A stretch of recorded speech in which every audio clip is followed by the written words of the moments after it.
I never thought an email would be the thing that shattered my marriage.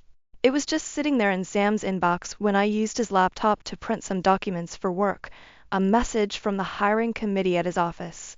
My stomach dropped before I even opened it. The first line said everything. "We regret to inform you." My name is Alara, and until that moment, I thought I had a pretty good handle on my life. Successful interior designer, loving wife, nice house in the suburbs, the whole package.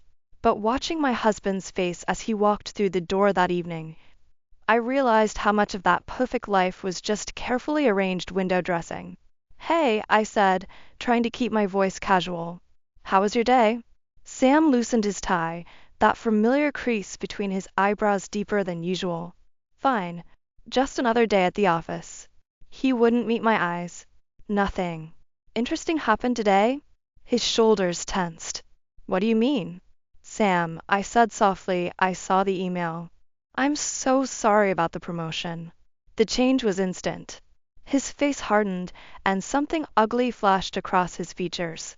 "You went through my emails?" "No, I was just using your laptop to print." "So you were snooping," he cut me off, his voice sharp enough to make me flinch. "Couldn't wait to see if your successful husband finally failed at something?" I stepped back, stunned. "That's not fair. I was worried about you." He laughed, but it wasn't the warm sound I was used to. "Worried? Please. You're probably thrilled. Now you can add this to your list of achievements: breadwinner wife, failing husband." "Where is this coming from?" I asked, my voice trembling. "I've always supported you." "Supported me?" He paced the kitchen, running his hands through his hair. "Do you know what it's like having to hear about your wife's latest success at every office party?" "Oh, Sam, I saw Alara's design in Modern Living. She's so talented. Meanwhile, I'm stuck in the same position I've been in for 5 years." "That's not my fault," I said, anger finally seeping into my voice. "I've worked hard for everything I've achieved." "And I haven't?" He grabbed his keys from the counter. "I need some air." "Sam, wait. Don't." He held up his hand. "Just don't." The front door slammed behind him, leaving me alone in our suddenly too quiet house. My phone buzzed, a text from Owen, my boss, about an exciting new project opportunity. Usually, this would have me jumping with joy, but now it felt like another crack in my marriage's foundation. I walked to our living room, looking at the space I'd so carefully designed. The modern art piece Sam had called pretentious. The expensive couch he said we couldn't afford. The awards on my desk that he used to celebrate with me but now barely acknowledged. My phone buzzed again. This time it was a notification from Sam's Instagram. He'd just checked in at the Copper Room, a bar near his office.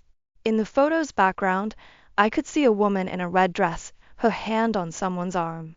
The caption read, "Sometimes you need friends who understand." I zoomed in on the photo, my hands shaking. The woman was Fiona Blake, Sam's colleague who'd been showing up in more and more of his stories lately. Always with a sympathetic smile, always standing just a little too close. That's when I realized the promotion wasn't really what this was about. And maybe, just maybe, my perfect marriage wasn't so perfect after all. I picked up my phone and texted Lydia, "Can you come over? I need to talk." Because something told me this was just the beginning of a storm that had been brewing for longer than I'd wanted to admit. Lydia arrived within 30 minutes, wine bottle in hand. She took one look at my face and pulled me into a hug before I could even speak. That's when the tears finally came. "I can't believe he's still not home," I said, checking my phone for the 100th time. The Instagram post from the Copper Room now showed 3 more photos, all with Fiona featured prominently. Her red dress a splash of warning across my screen. "Men can be such idiots when their ego gets bruised," Lydia said, pouring us each a generous glass. "But this feels different." Sam's never been the type to throw a public tantrum.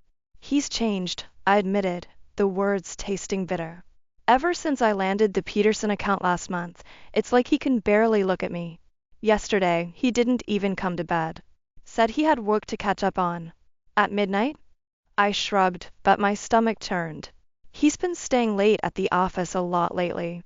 "With Fiona?" Lydia's voice was careful, measured.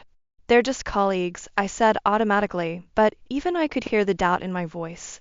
She's been helping him with some project. Honey, Lydia set down her glass. When was the last time you two actually talked? I mean really talked, not just about schedules or bills. The question hit harder than I expected. I thought back to our last real conversation, but everything blurred into a series of tense silences and clipped responses. I don't know. My phone buzzed. Owen again. The text read, "Big news about the Milan project. Need to discuss ASAP. Coffee tomorrow." "What's that about?" Lydia asked, noticing my frown. "Owen's been hinting about this huge renovation project in Milan. It could be career-changing, but—" I trailed off, the unspoken words hanging heavy in the air. "But Sam would hate it," Lydia finished. Before I could respond, the front door opened. Sam stumbled in, his tie loose and eyes glazed. The smell of whiskey followed him. "Oh, we have company," he said, his words slightly slurred. "Having a nice girls' night? Talking about your successful careers?" Lydia stood up, gathering her things. "I should go." "No, stay." Sam's smile didn't reach his eyes. "Tell me, Lydia, does your husband feel like a failure too? Or is that just me?" "Sam," I warned, but he was already pulling out his phone. "Look at this." He thrust the screen at me. It showed an email thread between him and Fiona. "At least someone at work appreciates me. Fiona says I deserved that promotion. She says lots of nice things, actually." My hands shook as I read the messages. They were friendly enough on the surface, but there was an intimacy to them that made my chest tight. Late-night conversations about feeling undervalued, inside jokes I wasn't part of, subtle compliments that went beyond professional courtesy. "I'm going to bed," I said, standing up. "We can talk about this when you're sober." "There's nothing to talk about," he called after me. "You've got your big career. What do you need me for anyway?" I heard Lydia leaving, heard Sam fumbling in the kitchen, probably looking for more alcohol. But I just sat on our bed, staring at Owen's text about Milan. My phone lit up with a new notification. Fiona had tagged Sam in another photo from tonight. The caption read, "Sometimes the right person comes along at the wrong time." I clicked on her profile, scrolling through months of photos. There were dozens with Sam, each one showing a gradual shift in their body language, their smiles, their closeness. How had I missed this? The last thing I saw before turning off my phone was a message from Owen. "This opportunity won't wait forever, Alara. Time to decide what you really want." I lay down, fully clothed, on what used to be our bed. Tomorrow, I'd have to make a choice, fight for a marriage that might already be broken, or take a chance on a future that terrified and thrilled me in equal measure. Downstairs, I heard Sam's phone chime with another message. I didn't need to check to know who it was from. The coffee with Owen turned into something I never expected. Sitting across from him at our usual cafe, I couldn't focus on his excited description of the Milan project. Instead, my phone kept buzzing with notifications from my bank's fraud alert system. "Alara? Are you listening?" Owen's voice snapped me back to attention. "Sorry, it's just—" I showed him my phone screen. "Someone's been making large withdrawals from our joint account. 3 transactions in the past hour." Owen's expression shifted from enthusiasm to concern. "Sam?" I nodded, my hands shaking as I pulled up our account details. $5,000. Gone. Then another 3,000. And another 4,000. "I need to go," I said, gathering my things. "Can we discuss Milan tomorrow?" "Of course." "But Alara—" Owen hesitated. "Sometimes the universe has a way of forcing our hand." I barely heard him. My mind was racing as I drove to Sam's office, rehearsing what I'd say. But when I walked through the glass doors of the government building, I wasn't prepared for what I found. Sam's office was empty. Not just empty, cleared out. His nameplate was gone, his desk bare except for a small cardboard box. "Can I help you?" A woman's voice behind me. I turned to find Fiona, wearing that same red dress from the photos. "Where's Sam?" Her smile was perfectly practiced. "He didn't tell you?" "He resigned this morning." Something about a fresh start. The room tilted slightly. "He what?" "It's probably for the best," Fiona continued, her voice dripping with false sympathy. After losing the promotion and with everything else. Everything else? She touched my arm, and it took everything in me not to flinch. Oh, I assumed you knew. About us. The world stopped for a moment. Us. It started as just talks over coffee, Fiona said, dropping her voice. He was so lost, so overshadowed by your success. He needed someone who could understand, who could make him feel like a man again. Each word was a carefully placed knife. I stepped back, my heel catching on the carpet. Where is he now? He mentioned something about the airport. Her smile widened slightly. I think you needed some time to think. I ran. Through the office, down the stairs, barely registering the concerned looks from other employees. In my car, I pulled up our credit card statements. There it was, a first-class ticket to Vancouver. One way. My phone rang. Sam's face appeared on the screen. Don't bother coming home. His voice was cold, distant. I've taken what I need. You can have the rest. It's probably all paid for with your money anyway. Sam, what are you doing? We can talk about this. Talk? He laughed bitterly. Like you talked to me about Milan? I saw the contract on your desk this morning. You were going to take it without even discussing it with me. I haven't signed anything. It doesn't matter anymore. Fiona and I have plans. She believes in me, supports me. She doesn't make me feel small. By stealing our savings? By having an affair. My voice cracked. That makes you feel big? Silence. Then, I deserve better than living in your shadow. The line went dead. I sat in my car, staring at nothing, until my phone buzzed again. A new Instagram post from Fiona, a picture of her hand holding a plane ticket, matching wedding bands visible in the corner. The caption read, "Sometimes the biggest risks bring the greatest rewards." I drove home in a daze, only to find half our closet empty and his wedding ring on the dresser. But what broke me wasn't the missing clothes or the ring. It was finding his laptop open on the bed, displaying emails between him and Fiona dating back months. Plans, promises, secret meetings. A whole hidden life while I worked late trying to build our future. My phone buzzed one final time. Owen, Milan contract needs an answer by tomorrow. Your choice. I looked around our bedroom, now just my bedroom, and felt something shift inside me. This wasn't just about a failing marriage anymore. This was about justice, about consequences. I picked up my phone and typed, "I'll take it." When do I start? 3 days after Sam left, I found myself sitting in Owen's office, staring at the Milan contract. The opportunity was everything I'd dreamed of, a complete renovation of a historic palazzo, unlimited budget, complete creative control. But something else caught my eye, a familiar name in the investor list. Blake Industries, I said, looking up at Owen. Any relation to Fiona Blake? Owen shifted uncomfortably. Her father's company. They're the primary investors. The pieces clicked together with sickening clarity. How long have you known? Alara. Owen leaned forward. Sometimes business and personal lives intersect in ways we can't control. Did Sam know? When he was with her, did he know about this project? Before Owen could answer, my phone buzzed. A text from an unknown number. Check your email. You deserve to know the truth. F.B. My hands shook as I opened my inbox.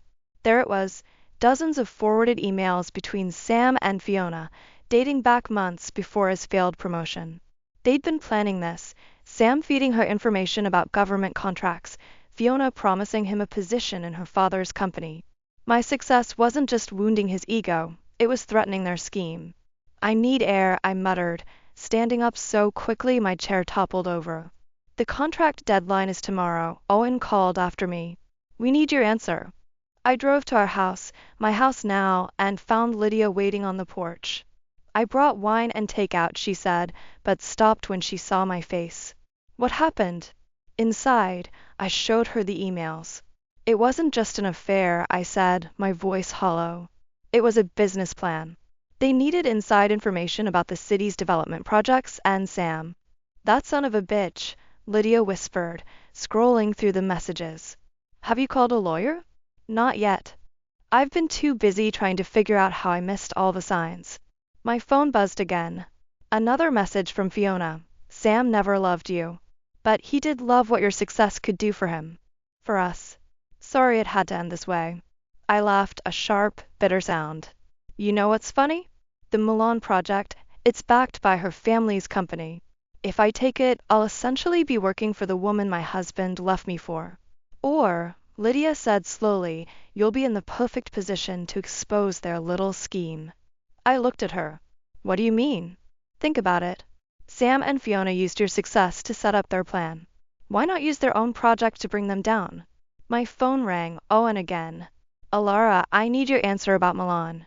And there's something else you should know. The government contracts Sam was handling. There are irregularities. The ethics committee is launching an investigation. I thought about Sam and Fiona, probably laughing in Vancouver, thinking they'd played me perfectly. I thought about the years I dimmed my own light to protect his ego. I thought about justice and revenge, and how sometimes they're the same thing. Owen, I said, my voice steady for the first time in days, I'll take the project. But I have one condition. Name it. I want complete access to all financial records and communications related to Blake Industries' involvement. Every email, every meeting minute, every transaction. There was a long pause. You know what you're asking for? Yes, I said, watching the sunset paint our living room walls blood red. I know exactly what I'm asking for. After hanging up, I opened my laptop and began typing, Dear Mr. Blake, I'm honored to accept the position as lead designer for the Milan Palazzo renovation. I look forward to working closely with your company to ensure complete transparency throughout this project. Lydia read over my shoulder. You're really doing this? I thought about Sam's words.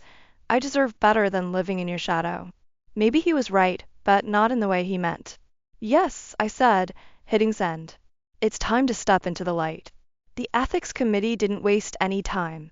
2 weeks after I signed the Milan contract, they called me in for questioning. I sat in a sterile conference room, watching the investigator flip through a stack of documents. Mrs. Mitchell, or should I say Miss Mitchell now? She glanced at her notes. We're particularly interested in these emails between your husband and Fiona Blake. Ex-husband, I corrected automatically. And I only discovered those emails after he left. Convenient timing, she said, her pen tapping against the table. Right before you accepted the Blake Industries project. My stomach dropped. What are you implying? Some might see it as suspicious. You taking a position with the very company your husband allegedly shared confidential information with. Almost like a coordinated effort. The room suddenly felt too small. Through the glass walls, I could see Owen pacing in the hallway, running his hands through his hair. I had nothing to do with their scheme, I said, my voice steady despite my racing heart. And yet you're now positioned to benefit from it. My phone buzzed, another message from Sam. They'd been coming more frequently lately, each one more desperate than the last. This one read, They're investigating me. You have to help. Tell them you knew about the development plans all along. I switched off my phone. Miss Mitchell. The investigator leaned forward. Is there something you'd like to share? Actually, yes. I pulled out my laptop. I've been gathering documentation since I started the Milan project.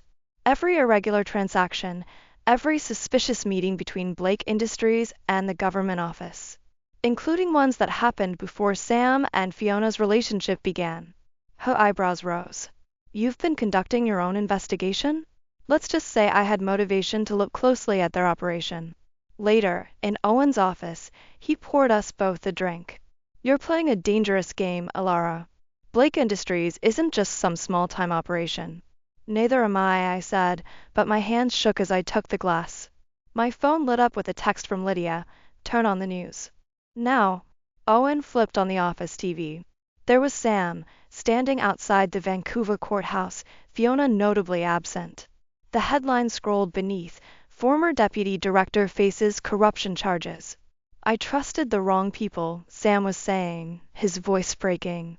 I let my personal feelings cloud my judgment. But I wasn't the mastermind. Fiona Blake and her father. The feed cut off abruptly. My phone rang, a Vancouver number. Sam. Don't, Owen warned, but I answered anyway. Alara, please, Sam's voice was desperate. Fiona's gone. She took everything, the money, the evidence, everything. Her father's claiming he knew nothing about it. I'm going to lose everything. You already lost everything, I said quietly. The day you decided I wasn't enough. I was wrong. I see that now. But they're going to pin this all on me unless. Unless what, Sam? Unless I help you pin it on someone else. Silence. Then, you're really going through with this Milan project? Yes. Even knowing what they'll do to me? I thought about all the nights I'd dimmed my light for him, all the achievements I'd downplayed to protect his ego. You did this to yourself. Then I hope you can live with what happens next. The line went dead. Minutes later, my email pinged, a message from Blake Industries' board of directors requesting an urgent meeting about the Milan project. Owen read over my shoulder. What are you going to do? I looked at the TV, still showing Sam's face, now with a new headline. Breaking. Blake Industries announces major restructuring. I'm going to Milan, I said, standing up. And I'm going to finish what they started. Even if it means destroying them? I thought about Sam's words. I hope you can live with what happens next. Especially if it means destroying them. The truth was, I'd already lost everything that mattered. Now it was just a question of who would be left standing when the dust settled. Milan in December wasn't the romantic escape I'd imagined. Instead of finding peace, I found myself drowning in Blake Industries' web of lies. Every document I uncovered revealed another layer of corruption, each one leading back to Fiona and her father, and Sam. The palazzo renovation was just a front. The real money was flowing through shell companies, hidden in plain sight within the project's inflated budgets. My phone lit up with a message from Owen. Turn on CNN. There she was, Fiona Blake, standing outside her father's corporate headquarters in London. I want to thank the Ethics Committee for their thorough investigation, she was saying. And I especially want to thank Alara Mitchell, whose work on the Milan project helped expose these irregularities. My coffee cup slipped from my hand, shattering on the marble floor of my temporary apartment. As of today, I am officially cooperating with authorities, Fiona continued. The evidence will show that Sam Reynolds acted alone, using his position and his relationship with me to orchestrate this scheme. Another message from Owen. She's throwing you under the bus too. Check your email. The board's message was brief. Due to concerns about potential involvement in the ongoing investigation, your contract is suspended pending review. My phone rang, Sam's lawyer. They're saying you knew, he said without preamble. That you helped Sam access the confidential files, used your position with Blake Industries to cover the trail. That's ridiculous. They have emails, Alara, from your account to Sam's, discussing development plans months before they were public. My blood ran cold. I never sent any. They look real. Very real. After hanging up, I stood at my window, watching Milan's Christmas lights twinkle mockingly. My phone buzzed again, an unknown number. Hello, Alara. Fiona's voice was silk smooth. I hope you're enjoying Italy. How did you do it? Do what? Expose the truth? Or set you up to take the fall?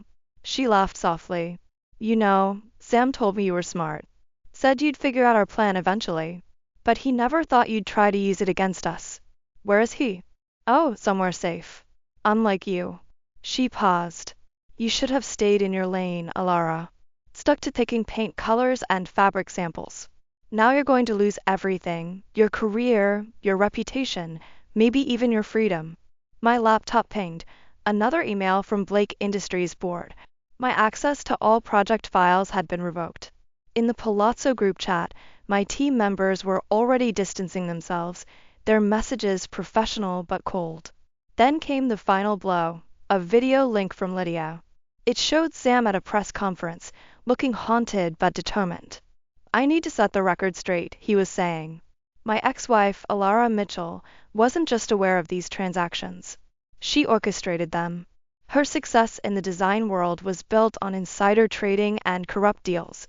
I was blind to it because I loved her. The room spun. I grabbed the windowsill for support, watching my reflection in the glass, a woman I barely recognized anymore. My phone buzzed one last time. Owen, FBI wants to question you.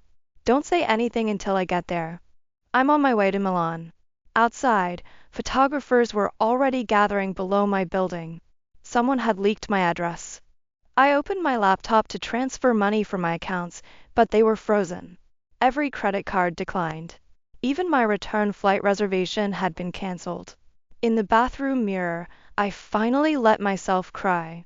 Not for Sam's betrayal or Fiona's manipulation, but for my own naivety. I'd thought I was playing their game, but they'd been playing me all along. A final message flashed on my phone, from Sam's personal number. "I'm sorry it had to be this way, but you forced our hand.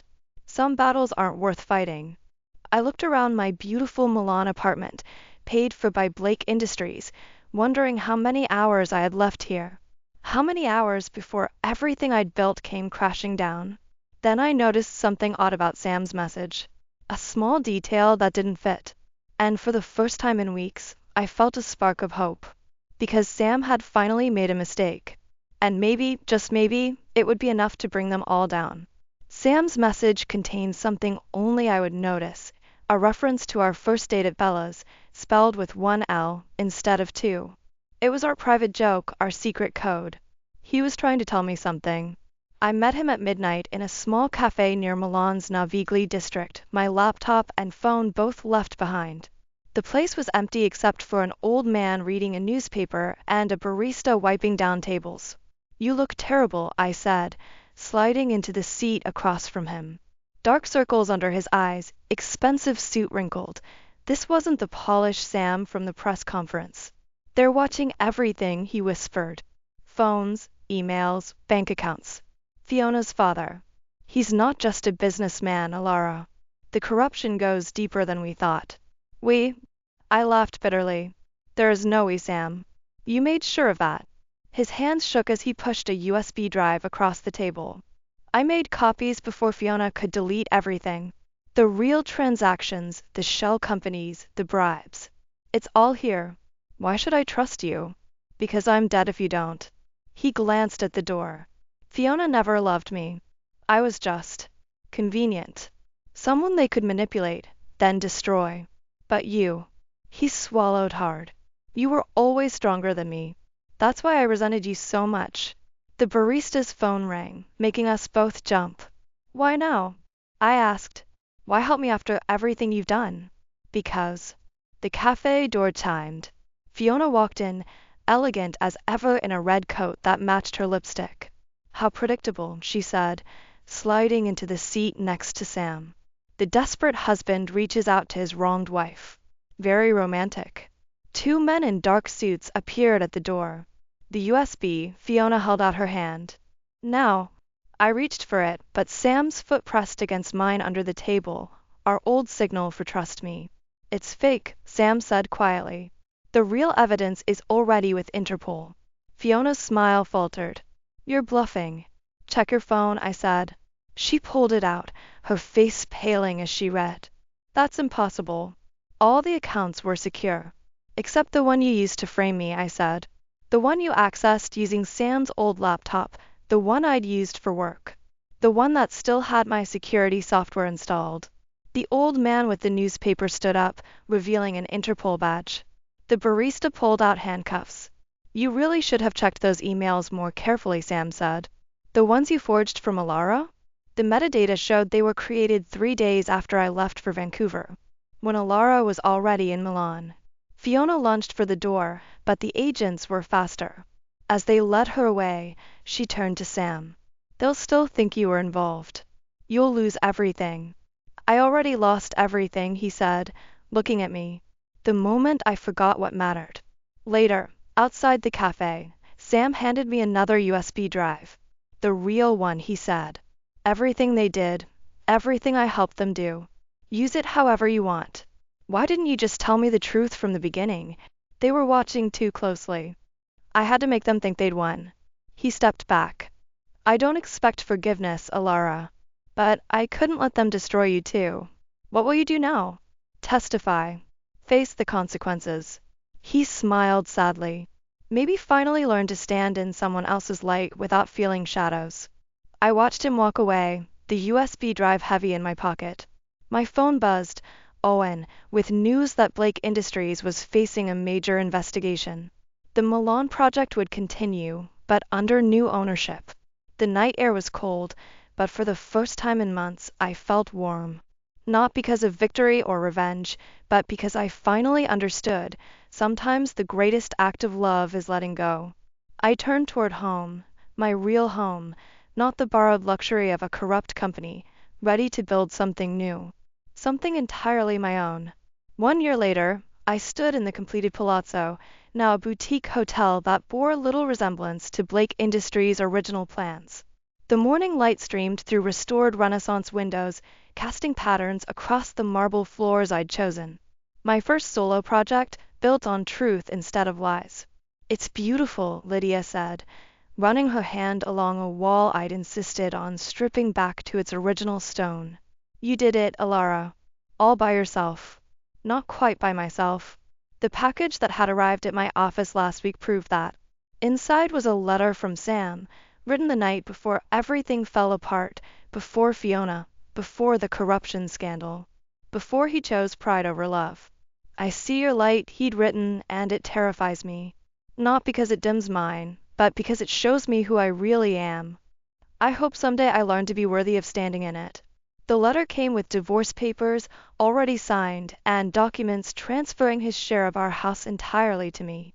My phone buzzed, Owen, with news about the hotel's opening night. "The guest list is full," he said, "including some interesting names." Sam? No, but his testimony helped bring down half the corrupt officials in the city. He's doing well in the witness protection program, from what I hear. I walked to the hotel's rooftop garden, my favorite space in the whole building. The herbs I'd planted were thriving, their scent mixing with the morning air. "Speaking of fresh starts," Lydia followed me up, "have you met the new owner yet? I hear he's single." I laughed, thinking of the dating apps she'd tried to get me to join. "I'm not ready." "You mean you're scared?" "No," I said, surprising myself with how true it felt. "I'm just content." A movement caught my eye, a dog wandering through the garden, no collar, but well fed. He approached cautiously, tail wagging. "Hey there," I knelt down. "Are you lost?" He pressed his head against my hand, and something in my chest loosened. The shelter had called yesterday about a rescue needing a home. Maybe it wasn't just the dog who needed rescuing. "What will you call him?" Lydia asked as the dog settled at my feet. "Chance," I said, and he looked up as if he already knew his name. My phone buzzed again, an email from a journalist wanting to interview me about surviving betrayal and building success. I deleted it without responding. Some stories don't need to be told, they need to be lived. The morning crowd was gathering below, Milan coming alive with possibilities. Soon the hotel would open, carrying my name instead of Blake Industries. Soon I'd start new projects, meet new people, face new challenges. But for now, I sat in my rooftop garden with my best friend and a dog who'd chosen me, watching the sun rise over a city that had taught me the difference between revenge and justice, between letting go and moving on. The last piece of Sam's letter had said, "I hope you find someone who knows how to love your light without trying to dim it." I'm sorry I couldn't be that person. I folded the letter away, not in anger or pain, but with gratitude. Sometimes the greatest gift someone can give you is showing you who you are without them. Chance nudged my hand, ready to explore his new home. Below, the hotel staff was arriving, the day beginning, life moving forward. "Ready?" Lydia asked, but she wasn't just talking about heading downstairs. I looked at my reflection in the garden's small fountain, a woman I finally recognized, standing in her own light. "Yes," I said. "I think I am." We walked down together, Chance trotting beside us, into whatever came next. The future wasn't certain, but then again, it never is. The only certainty was that this time, I'd face it on my own terms, in my own way, in my own light. And that was more than enough.